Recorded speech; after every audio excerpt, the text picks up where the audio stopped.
Are you ready to go offside? Because it's time for Offside Hockey Talk with your host, James Roberts, and myself, Doug Ireland. All right, tonight it gives me great pleasure to let you know that we are sitting down with the great comedian without borders, Tyler Morrison. Tyler, how you doing tonight? Hey, I'm doing great, thanks. How are you? You know what? I cannot complain. It's getting a little cloudy here on the East Coast, but you know what? We've had a lot of sunshine, so we'll take it. All right. Where are you located, East Coast? I'm in Halifax, Nova Scotia. Oh, very nice. Yeah, that's cool. I'm coming out there in September for the first time, so I'm looking forward to doing the club there. You know what? I'm going to have to come out and see you. Oh, absolutely. Yeah, that'd be great. Well, you know what? Speaking of comedy, I got to ask you, how did you start off in comedy? Everybody's got a story. Everybody's got a reason. You listen to guys like Joe Rogan, or you listen to Bert Kreischer or Ari Shaffir, any of those kind of guys, and everybody's got a reason of why they're in it, something that's brought them to it. So, spill the beans. What's yours? Yeah. I kind of knew I wanted to be a comedian from an early age. I was always writing funny stuff and just things like that. I just naturally gravitated towards being a class clown. And my dad's a pretty funny guy, so was my grandpa. So I just kind of naturally gravitated towards that. Remember I had a teacher say that I should write for the Tonight Show one day, and so I was like, wow, you could actually do that. So I just started gearing myself towards actually doing comedy, which is a horrible thing for all my teachers, because I knew from so early on that I wasn't going to take any of this seriously. That's the best part, though. I mean, I remember being in class, being a class clown, and the only way one of my teachers got me to settle down, she made me a deal that I could basically be myself and do whatever I wanted to do, jokes-wise, or just be the wise ass I was. But she said, You have to be in Grease, the play. No ands, ups, or buts about it. She'll give me a pass. I can go wander the halls, whatever I want, but I have to show up and be in that play. And I'll tell you, I danced my ass off, but I got the whole year to do what I wanted to do. Perfect. Well, sometimes you get those teachers that are encouraging. I had a few that didn't like me, but, that's just how it is, right? It's like everywhere. Got a lot of people that don't like me now. You know what? You're not everybody's flavor, right? But at the same time, there's a great group of people that'll always be there to back you up and influence you, of course. Totally. And then, from there, I ended up going to the Humber College comedy program, which is this awesome vacuum of creative people. And it's a 2-year course at Humber, and it has all these industry professionals who are the professors there, and they teach you all the different styles of comedy, and you kind of figure out what you want to do, what you want to focus on. And for me, it was definitely stand-up. I enjoy the other stuff, I write, scripts and all that type of stuff, but I really narrowed in on stand-up. Within 2 weeks, they have you go up and do stand-up comedy at Yuck Yucks in Toronto, and it's a packed house. There's 300 people there the first time I ever performed. I was 18. It was just the coolest experience. You can't get that type of adrenaline. So, and that was I was still playing hockey when I first got into when I went into college. So I was I remember I tried out for the Humber College hockey team as a goalie, and they said I made the team, but they had this goalie just back from the Calgary Hitmen who was 23, he's 5 years older, and they're we're gonna go with him as our number one. So he'd be sitting on the bench for most of the year, and then next year he'd be our starter. And I decided, I want to do the stand-up thing. As a goalie, I can't really, miss games. If someone gets hurt, you know what I mean? If I was forward or whatever, I could miss games. But if I'm going to commit to a hockey team, I'm committing, 100%. And I just decided I wasn't going to do that. And then they won the championship that year, but the next year the league folded. So it was I would have won a championship sitting on the bench, but I never would have got my shot to start. So it was kind of one of those, I was kind of happy that I chose the stand-up thing, that early on, because I really went at that full blast. Well, it seems like you knew in your gut what you needed to do, and if the league folded the next year, obviously you made the right call, and a lot can be said for riding the bench and getting a championship ring or whatever they give, but at the same time, some guys feel like they don't earn it unless they're doing, something to be a part of it. Oh yeah, and I did go to one of their games. I went to one of their games, and I show up with my dad, he was alumni. He played there, and we get there and we see that like it's this big.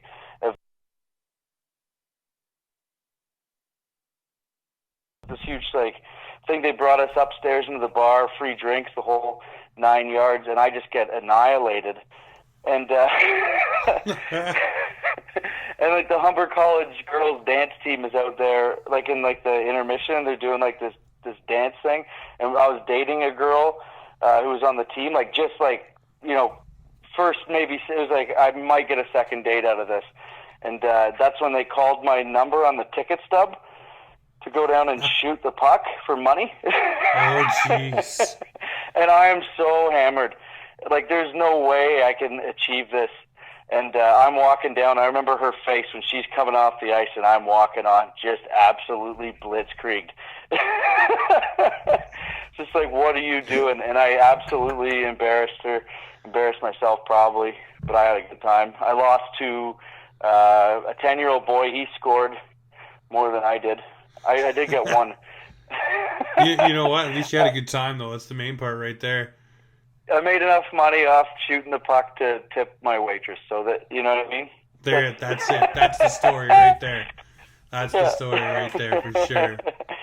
Yeah. So anyway, I grew up, small town Ontario, playing hockey. So I played until I was 18, 19. 18 it would have been my last year playing any sort of type of competitive hockey where I had any dream in the chamber. Well, it seems like you got a better dream, though. I mean, being a stand-up comedian, that's a better dream right there anyways. Making people laugh. Wow. I mean, how, so many people tried to make it to the NHL and make it to the big show, and then so many guys just hang on, toiling in whatever league it is, sometimes not even making that much money. And yeah, you gotta love it to do that, or it's just one of those things. I think sometimes they're just stuck. Yep. Played so long. What are you gonna do? It's hard. It'd be like if I quit comedy, I don't know what the hell I'd do. That's just it right there. I actually, funny. I got to go work for my brother-in-law at the Chrysler plant. I just watched that WWE movie there about that wrestler Paige, and they detailed her brother's struggle, I guess, because he, I guess, made it to the tryouts with her. She went on, he didn't, and he just like freaked out on, I guess, like the WWE staff saying, I've done wrestling my whole life. What am I gonna do? What do I do now? You guys don't want to accept me. I'm not gonna be where you guys are. So what the hell am I gonna do? It kind of, barks back to that. A lot of people are stuck in that. They don't know what they're gonna do, and they don't know what else they can do. Too. With wrestling, like they really, WWE bought up all the competition, and at that point, it's almost like, there was nowhere to go. You know what I mean? I mean, you see a few of the, like, there's been some good, rivals starting to pop up in the last few years. I guess maybe, 5 to 10 years. But at one point, like, WWE had everything. If you didn't make WWE, you might be wrestling in the backyard for the rest of your life. You know what? I like what's happening now with all the other smaller promotions starting to bubble up. Especially, I'm a little excited with the AEW thing. I don't watch wrestling as much as I used to. I watch the big shows. I watch, WrestleMania. I'll catch the Royal Rumble, but I won't see much else. But I was very tuned in to the AEW show only because just the buzz they're making and the things that they're doing. It harkens back to the old wrestling days, and I could feel a Monday Night War bubbling again. And that's gets me excited. That's what they need. Because I got out of it probably like 2003. Like that's when I stopped watching. I've watched a couple WrestleManias since then. Like I enjoyed going and having a couple beers with the boys, some pizza, watching WrestleMania. That's cool. But I haven't been keeping up with it.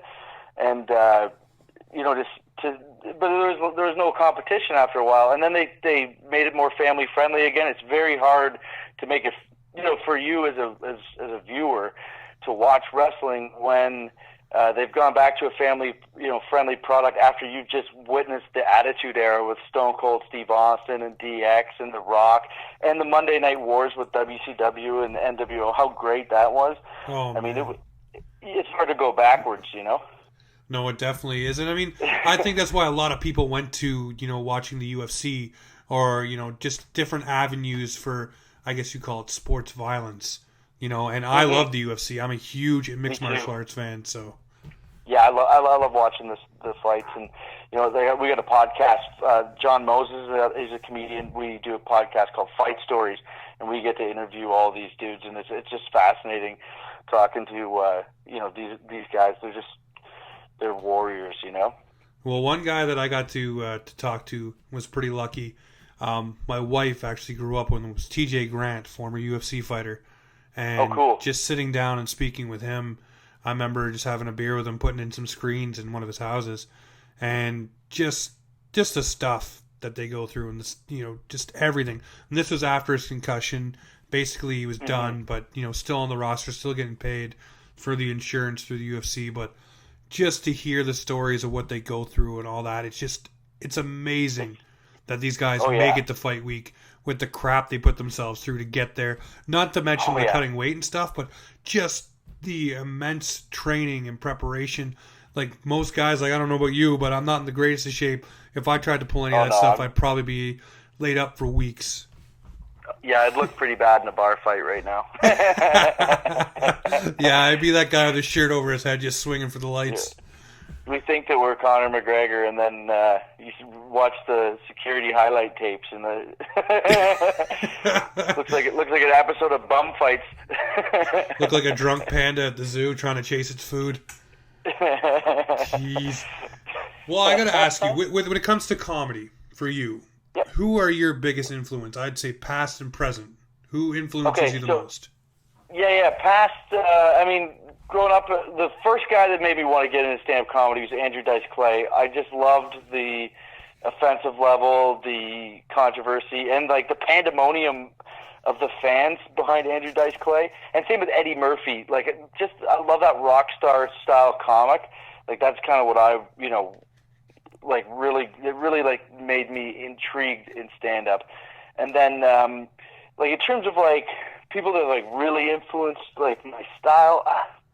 Trying to think who I like. George Carlin. I love Carlin. Chris Rock is probably my favorite all time. Love Chris Rock, and currently Bill Burr's the best. Doug Stanhope. Doug Stanhope is unbelievable. Stanhope is that guy. Awesome. At any moment, Stanhope take the crown back. It's whenever he puts out a special, it's people forget sometimes how good he is. I think just because he does his own thing. He's not playing the industry game. He's not out on doing Conan or whatever. He just has his fans and he just does what he wants to do, which is the true freedom. He's the Hunter S. Thompson of comedy. No, the best part about Stanhope was when he bought that airport with the house or whatever. just can come and go as he pleases. Come on. Yeah, who is amazing. This guy? It's yes, like you said, just can do what he wants, comes back, everybody's like, oh my god, this guy. And it's this is a guy, man, he's been here. Yeah, he's the one dude, he's the one comic that I got to open for where it was oh my god, I can't, I'm so excited to open for Doug Stanhope. That was the one, true, as a fan of comedy, I was a massive fan. I'm a massive fan of Doug Stanhope, and so getting to meet him and hang out with him and be on his show was that was an absolute highlight so far in my career. And you get to share the stage with a lot of big comics. If you've been doing this for a while, but that one was the coolest for sure. That's that awe moment. It's I'm here and this is happening. Yeah, it's, sometimes you're opening for guys too, and you're fuck, I wish I was headlining. But that was just one of those things where, he is the guy that, a lot of comics definitely look up to what he's done, and the body of work that he's put out is phenomenal. If you go back, you can put Doug Stanhope's body of work against any other comedians, and there'd be very few that have such an impressive, amount of killer material that's been so consistent. Oh, for sure. Well, three guys that I listen to a lot. I listen to the Joe Rogan podcast a lot, so I kind of got to listen to different versions from Joe Rogan and Bert Kreischer and Tom Segura and of course Ari Shaffir as well. But those guys, I listen to them and they are the same level as you with Stanhope. It's just the admiration is so there, and just Yeah, listening to those guys and the way they talk about them, it's hilarious. And then to watch their own shows and their own specials, it's just and they're all you can great see, comics. Yeah, yeah, you can see it's like, okay, so these guys they worship this guy basically, so to speak, and now you see them doing their own thing and starting to bubble as well. For you, I mean, I listen to how they go and they prepare and do different things. For you, getting new material down, how is it? Do you work it out in front of family and friends? Do you just go and do as many shows as you can? Do you feel like you have it solid, or what's your method to the madness? So I write a lot of material, and I'm constantly writing and creating stuff. Like where I live, I live 2 hours north of Toronto, so that's my closest major comedy city. That's where I started, but I live 2 hours north of there in Muskoka, which is cottage country. So I live in a small town, and I'm away from all that. So I can't just jump up on an open mic every night of the week like if I lived in the city, if I was sane. But but because my writing is basic, probably my X factor is it's always been what I was good at first in comedy is writing the jokes. I kind of know before I go on stage, for the most part, if something's going to work. And, I'll jam it around with, online with a couple buddies or whatever. I'll throw it out to a couple friends and see what they think. But there's a few open mics that I really like in Ontario that they're not open mics, but they're weekly shows that are, small covers or whatever, $5 to $10 for people to get in. And I'll go down and do them, and I'll work it out in front of real good audiences and just kind of get it on stage, and then I'll start taking it on the road.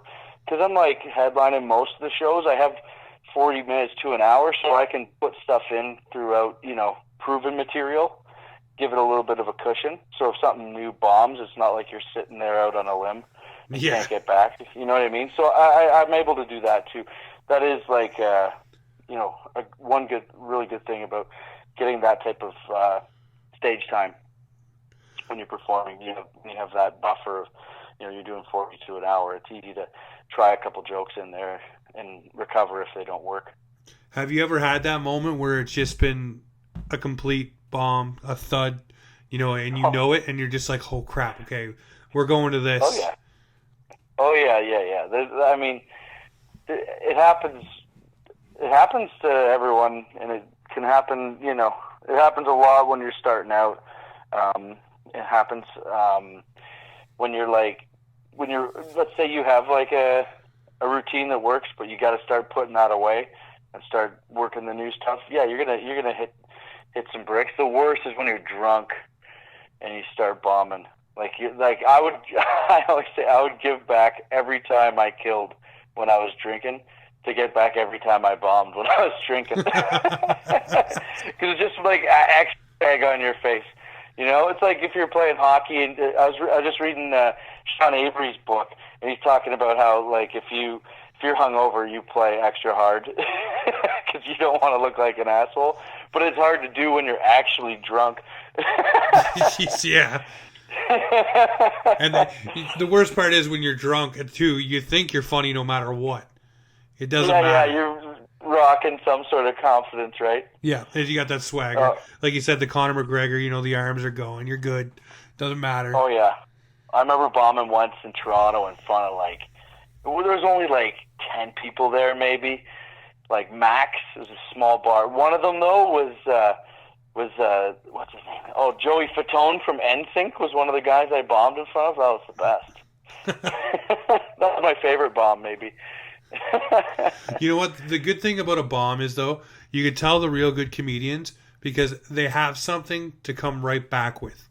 The ones that bomb and you kind of see them stare off into space, trying to figure out their next step. The guys that got it just move to that next one. Okay, this isn't working. Let's just do this. We got this.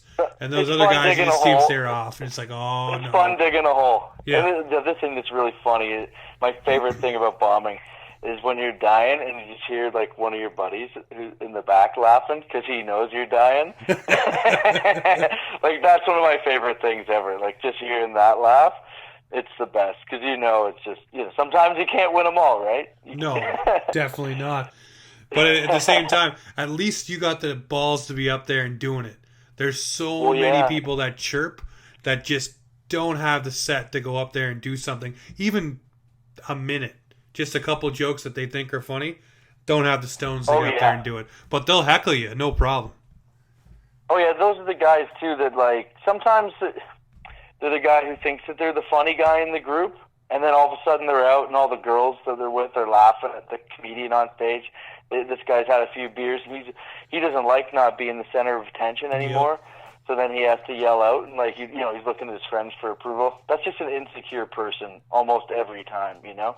Sometimes they think that they're helping the show and they're just like, you know, those guys, they all want to talk to you after and be your friend. It's just like, get out of here, buddy.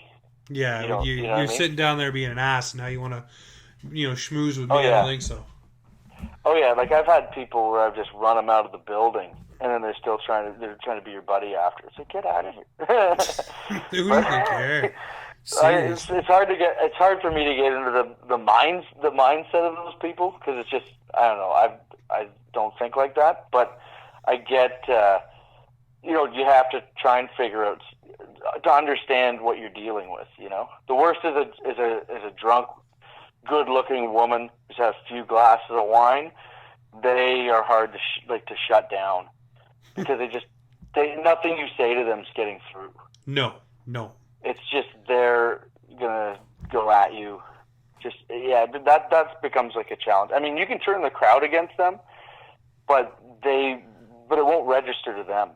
I mean, a lot of it's just alcohol, though. You know? Oh, for sure. Alcohol and entitlement. Entitlement, and then that false sense of courageousness that always follows through.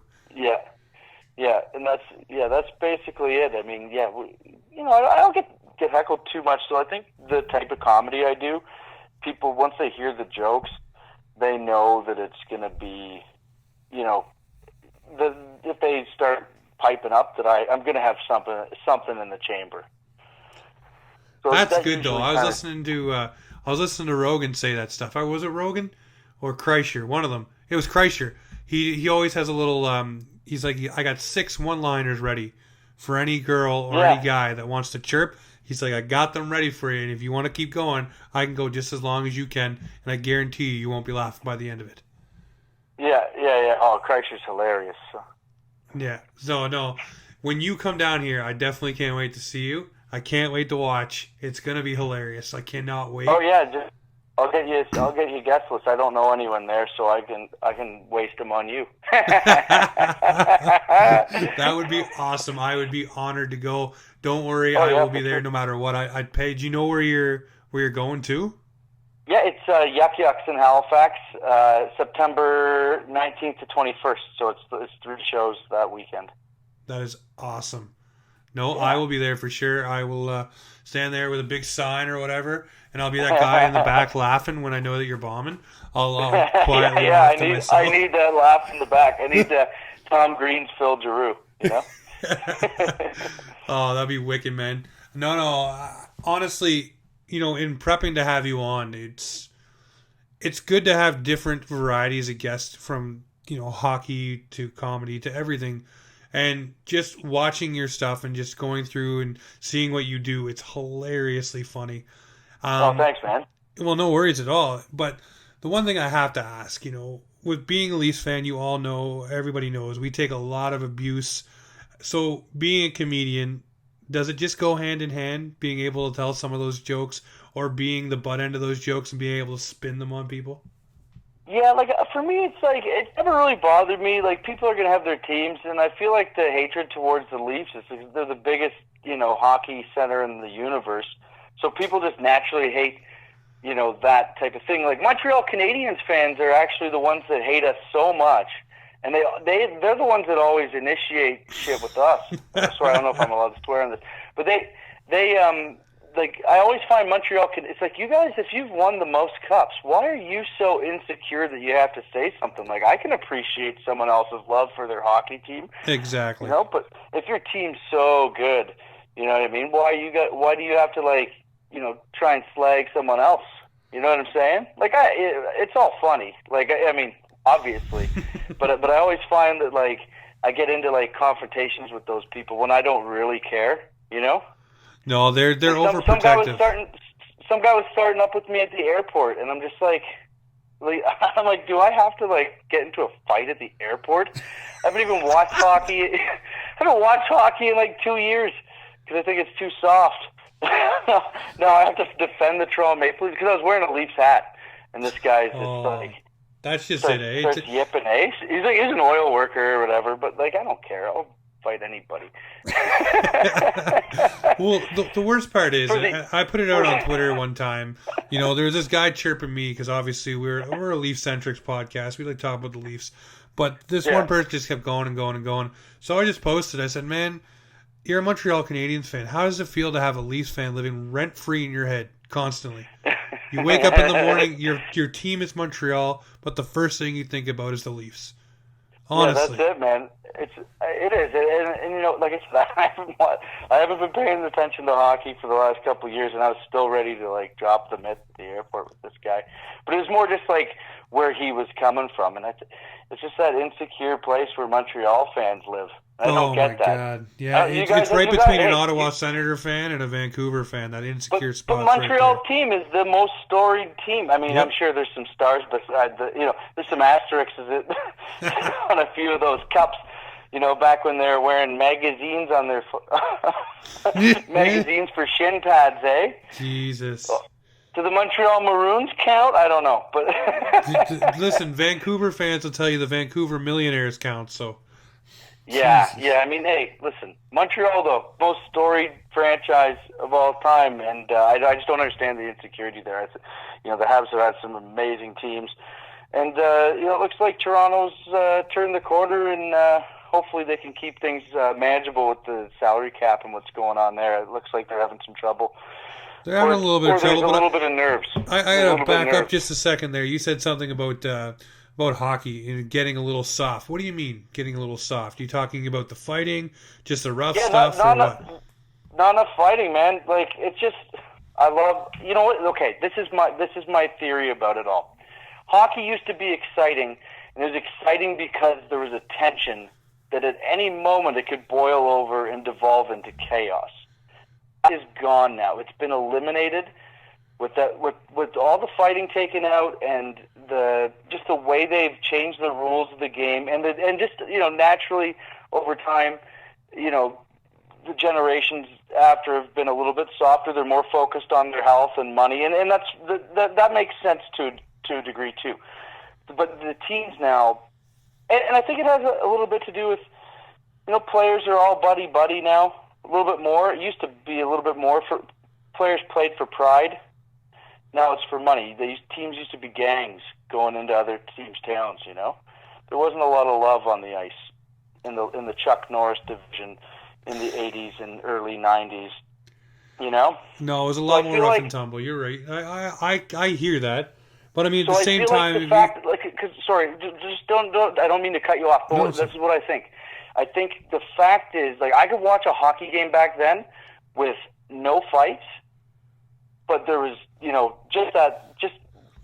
could be no fights, but the fact that something might happen, kept you on the edge of your seat. And that's why everyone's standing when there's a brawl. Everyone loves it. And they just they just phased it out. They neutered the game, and they demonized fighting, and they used the head injuries to demonize fighting, which I think is absolute garbage. I mean, it makes up, what does it make up, 5% of the concussions? Maybe 10 max? Like this, and then they take out the red line.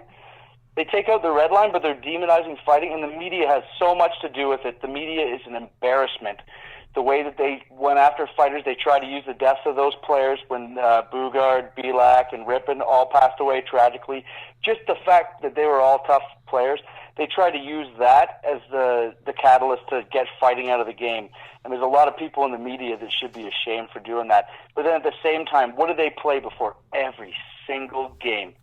They always have highlights of the fight, the classic fight. And what's that? That's just tickling our balls. We think maybe, we might see a fight tonight, and we don't. So it's just, they totally deserted the hardcore fans that got the league to where it is. And, they're trying to put Disney on Ice out there. I get it. It's all about money. But you know what? It alienated me as a fan. not the game I grew up with. And I can't get into it. I try and watch it a little bit just because I really, really loved hockey. It was everything to me. And I just feel like I've been, pushed away as a fan. Well, the only thing that I'll say, and I do agree with you to a certain extent on the head injuries just from fighting. They pinpoint that one thing. But, I mean, you can get hit in the gut and, thrown backwards and your brain still hits the side of your head. It's still the same impact, same thing. You can still get a concussion. You can get concussion from tripping. So, I mean, absolutely. It's concussion. all encompassing. Whiplash, man. Like, just get banged in the boards and your head snaps back, man. But it's the fact that they focused on fighting, and it's just the little, soft dudes like Damian Cox and those little weenies that love to run their mouths. And I just felt like that there was just so many of them, and more people piled on. And the attitude of this, generation wuss that just came along. Anyway, that's why I get so heated about it. No, I was going to be funny today, but I'm like, you just hit the button. It's all right. See, there's the thing. I could just bring something up when you're here in Halifax. I'll just say the passion returns, buddy. Yeah, 92, 93. I'll just shout something out about how hockey's better now because there's no fighting and just watch you light up on stage. Oh my God. No, but see, my favorite I love was watching Wendell Clark. fights. I love watching the fights when growing up. I mean, I'm only 33, so I mean, I grew up with watching the fights and the exciting things, and I've watched the change now to where it is. Do I miss fighting being as prevalent as it used to be in a game? Yes, I do. But I love the speed in the game now. I do love the speed. That's the thing. I love the speed of the wicked. game. But the problem is, with the speed of the game, and I think it was Brian Burke who said it the best, and I said this numerous times, and I'm on record saying it, when you have the speed of the game the way it is, you're going to have lots of rats.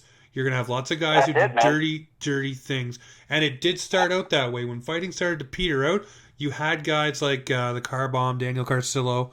I love that guy, by the way. Not ripping you down, Daniel. But you had Brad Marchand, with low-bridging Vancouver players getting suspended. Well, those guys could play, and they played a chippy game. They didn't get phased out. They still remained in the game because they were good players, right? They're good players, but at the same time, the tough guys, that had that one role did get phased out. And so, yeah, that's the players that they're surviving today, and there's some players that I think you probably would like. I mean, you look at a guy like Tom Wilson or Ryan Reeves. Tom Wilson, for all his flaws for suspensions, he's still that hard nose, will hit you, will fight you, will do whatever it takes, old school hockey. He's just in the wrong era. He plays that type of game in the era that I grew up watching, and he's a hero. Or he's just another one of the guys. Yeah. But it's the whole thing is now, Tom Wilson does anything. You got all these little poon boys on Twitter just crying the blues. Everyone can't fathom. Like, this new NHL fan has been spoon-fed a real load of garbage, and they're just so sensitive, and it's like they're tweeting at the at the NHL commissioners or whatever, the player safety people. And all that, come on, please, like, that should be a suspension. It's like, what are you talking about? Like, that's just like it's a decent hit or a decent tilt, But here's the thing, I always say this. Every single person who chirps like that, every single person would love to have Tom Wilson on their team. Take him in a heartbeat. Oh yeah, they're all weenies, man. Like, if you can't appreciate a Tom Wilson, as an opposing fan, if you can't appreciate a guy like that, then you don't appreciate hockey, man. Like, I like that guy, and I love Reeves. Reeves, I think, is like he's probably the toughest guy in the game right now. But like, everyone, blows smoke about Reeves, how tough he is. He never had to fight the monsters. You know what I mean? No, never had to fight the He Domies, never took those big fights when he was, even when there was a few of the big boys still in the league. Reeves wasn't active with those guys very much. I mean, and I think he, like, skill-wise, like, as a fighter, he is absolutely skilled enough, but he was also, like, a decent enough player. I think that he was probably picking his spots a bit. I mean, who wants to go against a nuclear weapon? I get it. But that's exactly what he is, though. I mean, you look at the reason why Pittsburgh went out and spent a first-round pick for the guy. It was to put him on the ice, to put the fear of fucking God into other players. don't touch Sidney Crosby or we will beat the living crap out of you. It's just like what happened with Gretzky back in the day. You touch Gretzky, just you're an getting your ass insurance whooped. That's like buying insurance for your superstar. Yep, It what was. I'm trying to think who it was. There's a guy from Minnesota North Stars in the 89-90 draft. He goes, I forget what his name was, but he goes, in the first round we drafted Mike Modano to protect the franchise. In the second round we drafted Link Gates to protect Mike Modano. In the third round we drafted a lawyer to protect Link Gates. It's exactly one of the greatest quotes ever at the draft. Oh man, I wish I had that for the draft episode we did a few chats ago. That would be wicked to have. Do you ever hear the story of that? Link Gates shows up to the draft with a case of beer on his arm and 2 black eyes from a bar fight the night before, and he's staying on the floor with all the GMs at the hotel. Just walks in. What a weapon Link Gates is. Gee, I gotta look that up. God. That is awesome. That is. Oh yeah, Link Gates was a good player too. It's too bad that car accident changed his career, and he had potential to be, top 4 on any team. D man, he had a powerful shot, and he was basically maybe the heir apparent to the title from Proby. Jeez. Proby and him had a wicked fight back when Gates first bursted in. Well, I guess Gates would have been with San Jose. He was with Minnesota first, then San Jose. But check that fight out on YouTube if you like the scraps, boys. Oh, don't worry. I'll be looking at Hockey Fights, hockeyfights.com, man. You gotta look that up. Oh, yeah. It's right on YouTube, and hockeyfights.com will have it. And yeah, man, that's one of the best fights ever. So, what would get you now into being a full-fledged Leafs fan? Would it take a Raptors-like playoff run to get you fully back on the wagon? Hell, even maybe up in the front seat? I watched a bit in the playoffs. I did watch some of the playoffs this year. Yeah, I don't know. I don't even like it. It's like this. Okay, I like the franchise and where they're going in terms of like the people that are in there are there to win. Yep. I do think that they have a good people that bring a culture of winning to the club that are in there now. So it's like I'm not rooting against the Leafs. Oh yeah, no. I'm just not as invested as a fan. You know what I mean? Like I'm not going to watch an 82-game season. I'm going to bandwagon it a bit. Maybe I would like again. They're in the playoffs. I watched some games. I wasn't overly impressed with just the product overall, but I mean, Boston went deep. Boston's got some thick boys in that team. Thickness still kills in hockey. Having those solid dudes, they wear you down in a series. There's a great quote from Steve Dangle, and I really am starting to live by it. It's hockey will be a great game when they finish it. Yeah. Because it's the only game that really can't seem to figure itself out. It can't figure out its own rules. It can't figure out what it's going to be. It just it constantly needs to evolve. They changed the game to the point where it's unrecognizable at this stage, Yeah. Well, I mean, it ebbs and flows, right? I mean, like we just talked about Tom Wilson. Now every team is looking for a player like Tom Wilson. So then you're going to see more of these guys coming back into the league, which will lead to what? More fighting, more problems, more hitting, more of that kind of stuff. And it'll never go away. Unless they ban it outright, it'll never go away.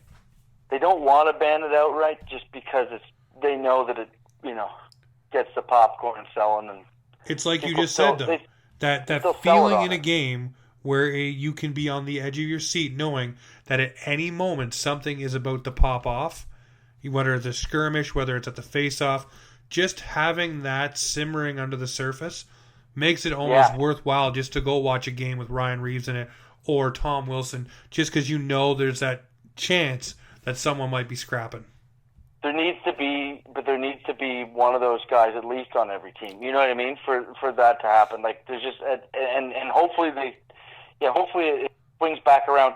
In the early '80s, after like the '70s was so wild, the early '80s settled down a little bit, and then it started building back up. Once Probert came into the league, it became this nuclear arms race by all these teams to try and figure out how to stop Probert, because here's a guy who's playing first line minutes, he's running goalies and he's beating up their toughest D-man or their toughest enforcer, and teams are trying to find an answer to him. And that's like what really like built up this, the craziness of the 80s and 90s. And so the game has like settled down again, and maybe it's just the calm before the storm. I really don't think that'll happen, though. I just think money's changed everything too much. And again, I don't blame any player for thinking about their future and whatever. You know what I mean? No, definitely. But what you just described there about a player in that era running goalies like Probert and just being that first line pest presence, just ever omnipresent in people's minds that will scrap anybody anytime. I'm looking at a guy again. I'm going to keep bringing him up. That's Tom Wilson-esque. He's run over goalies. He's fighting people. He's there. Yeah. And now it's an arms race to beat him. Probert, but in this league he is. Yeah. He'll never be as tough as Probert. League, he looks like a tyrant, right? So it's just interesting to see. There will be those phases, right? It's when the Ducks won the Cup, everyone tried to get tough again. Yep. Yep. Like it does. They do that. It's a copycat league. Followers. And then a Euro team a team with a bunch of European guys will win, and then everyone will go back to finesse. And there's some tough European dudes, though. Oh, there is for sure. Zdeno Chara comes to mind. Cherry always knocked him, but there's definitely some tough guys over the years. Chara is a weapon. That guy's like a tree. Watching guys bounce off of him, it's like, like a dog running into traffic. Well, the best thing to say about Chara is he's the ultimate protection for the pest Brad Marchand. Because Marchand will go and screw with you, and then you go back at him, and all of a sudden this giraffe just stands up behind him, and you're just that's funny. He's the monkey throwing his shit at everyone, and then there's just this giant giraffe stands up like, what? You gonna mess with my little buddy? Marchand's a good player. He's such a good player. If he wasn't as good, he'd be even more like, he'd be even harder to defend because he's done some questionable shit. But I think that's part of I think it's part of hockey, though. You need agitators to keep things interesting, and you need tough guys to keep things in line. And that's just it. They took away one part of the ecosystem.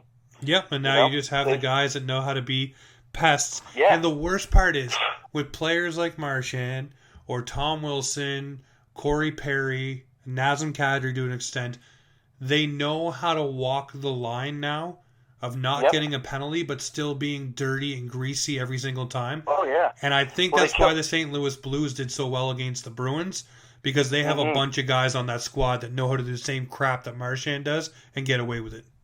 Yeah, without flaunting it. It's just the NHL got rid of the Lions, and the Hyenas are just feasting on the lambs, That's just that's kind of what's happened. Someone needs to make a meme of that right now. A bunch of Tom Wilsons and Marchands running around chasing after like Johnny Gaudreau and Jack Eichel and Connor McDavid. Oh yeah, it was. But you look at like what kind of started it all, and I go back to Probert. Here's a guy who could score goals, like he was an all-star. That's an anomaly right there. Same with Wendell Clark, but Wendell Clark wasn't going out. I guess he was actually his first couple seasons. He was. Clark, he had over 30 fights, I think, in his first 2 seasons. That's crazy. I don't even know if there was 30 fights in the league last year. Wendell Clark had 30 fights in his rookie year at least. We can look that up. It's close. And in the second year for sure, he had just over 30 fights. But he's that's 60 fights in 2 years. That's like a bombastic force of nature coming into the league at 18 years old. He's a defenseman, and they put him up on forward and just let him run wild. He drafted as a defenseman. I don't know how many people know that. Wendell Clark drafted as a defenseman. They're using him in both roles in the World Juniors, and then the Leafs decided to keep him up on forward. And he just ran wild, crushing people with checks and dropping the gloves, and he just, went all in. And he's a great hockey player, an all-star, one of the best Toronto Maple Leafs of all time. You had guys like that in the league. You know, when you have guys like that in the league, you'll never see anything like that again. The closest to that was Lucic. You know. Yeah, it's true. Lucic was, but you know what? He's a victim of the new game. Now too slow. Nobody wants to fight him. He can't goon it up. He's not skilled enough like Marchand to keep it going with chirping. He's getting older. Yeah, yep. He's getting old. I don't know how old he is. He's probably like younger than me, but and that's the other thing. It's hard for me to like idolize 18-year-old kids. I'm 35. Like, what am I wear a Mitch Marner jersey? Hey, whoa! I just got a Mitch Marner jersey for my birthday. Let's pump the brakes on that conversation. I love Mitch Marner's like the one guy though that everyone's saying, eh? He's got a lot of heart, right? So. He's got a lot of heart. He's that spunky, keep it going, keep it light, keep it moving. But he had 90-point season. 93-point season, I think it was. Yeah, unreal. Unreal. Playing with John Tavares never hurts to play with a player like that. Johnny Tavares is a sniper. I mean, that was a great move by the Leafs bringing in Tavares. I mean, there's a guy that he's had a great career. Great career, and just had a career year with the Leafs. So hometown boy, it's onwards and upwards. Well, look at the Leafs. You look at all the hometown boys that are on there: Zach Hyman, Connor Brown. How many hometown boys have come to the Leafs though, and it just didn't work out? Too much pressure. Like, that's the other thing, right?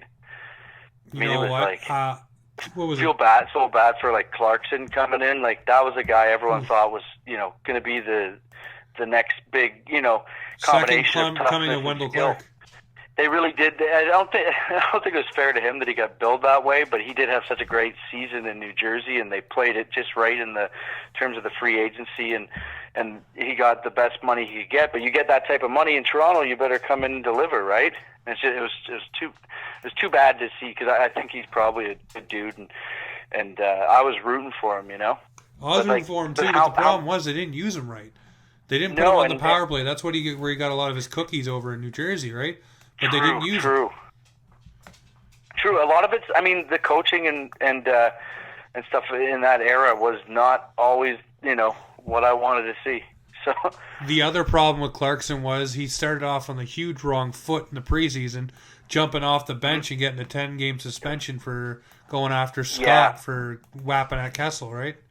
Yeah, I mean, he's doing the right thing, and then he just ends up paying the price for it, and then he comes back rusty, It's just, and he got hurt too, right? He got hurt. Yeah, well, you're off for 10 games. Your preseason shot. You're trying to get back up to season speed. It's like watching William Nylander from this past season. Oh my God! He signed that deal, and he never looked like the William Nylander. He will next year. By far, he'll look like a great player. You're looking up the World Championships. He was the best player on the ice almost. But some of these dudes, I mean, I'm not accusing any of those guys we're talking about, but just in general, the guys, that have like a big year when it's contract coming up, it's like, fuck, man. Like, play like that all the time, you're getting paid. Our team's paying you how much, but once they sign that fat contract, they go on autopilot, some of these dudes too, right? So, I don't mean to say anything bad, but it seems to be a lot of Russian players. I look at Kovalev and the Kostitsins. Didn't Yashin do that shit? Yashin. The list goes on and on and on. And Alexander Semin. Yeah, but I mean, that's just like, I mean, I'm sure we could find some Canadians, but yes, not a good old Canadian boy. Come on now. It's not supposed to be. Not according to Don Cherry, it isn't. Let's just say that, folks. Good old Canadian boy, hey. Thumbs up across the board. Buddy, I got a Doug Gilmour MVP in 93 poster right now in my garage, autographed. Oh, gross. How do you like that? And it's like I don't even know what it is. It's like not in like mint condition or anything. It's great. My brother got it from like a bar. Because he just saw it and he goes, I want it. And the bar owner liked him. My brother was playing hockey down there, and I don't know where he was. Would have been maybe Port Hope or something, or Bancroft, and they hooked him up with this poster. Somehow it's in my garage, though. That's amazing. The only thing that I got from my claim to fame for autograph-wise, we had the Leafs come down here to do training camp. So I got to go to the actual, I guess, what do you call it, like training camp thing. I won VIP tickets to go back, so it was pretty wicked. I literally was standing beside Brendan Shanahan. He yelled at me about signing my jersey, but then did.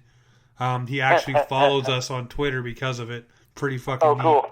But I got the autographs of him, Lou Lamoriello, and then every old-time Maple Leaf you can think of, from Sittler to Vive to Gilmore to Clark. They're all in this one jersey on the 21 on the back of a Van Riemsdyk jersey. One of my claims to fame. That's pretty awesome, man. Oh, it's so sweet. Anytime I hear anybody with a Doug Gilmore autograph, I was so upset as a fan because I wanted his autograph, growing up watching Killer play. You want him. And he was doing autographs at this kid's store, and the lineup was just outrageous. And I was like, yeah, no thanks. And then lo and behold, when you get the tickets for this thing, you also get ones to the charity game against the military team. And all of them were there. My seats were right against the rail going into the Leaf dressing room. Oh, that's cool. So just everybody who walked by, it's like, I couldn't believe it. Couldn't believe it. It just, like you said earlier about, picking the right thing and having the right moments, things happen for a reason. You being the stand-up comedian you are instead of a goaltender on a league that's folding. Everything happens for a reason. Comedy in Canada probably should be a league that folds, but... Hey, you know what? There's guys like you that are keeping it strong and keeping it going. That's right. We're in the trenches, right? You're in the trench, slinging it out, fighting for my brother beside me, slinging one-liners at the enemy. Yeah, exactly. Well, Tyler, it has been awesome to have you on tonight. I super appreciate you stopping by Offside. Cannot wait for you to be in Halifax, man. Yeah, absolutely. Yeah, I'll let you know. But, September 19th, 21st, Halifax, Yucks. And you can check out all my tour dates at tylermorrison.ca. And you can follow me on Twitter at TylerMorrison1 on Twitter. And I'm on Instagram, Tyler Morrison 123. There's a bunch of Tyler Morrisons out there trying to get to the accounts before I get it. So. Trying to get you to pay them for the accounts.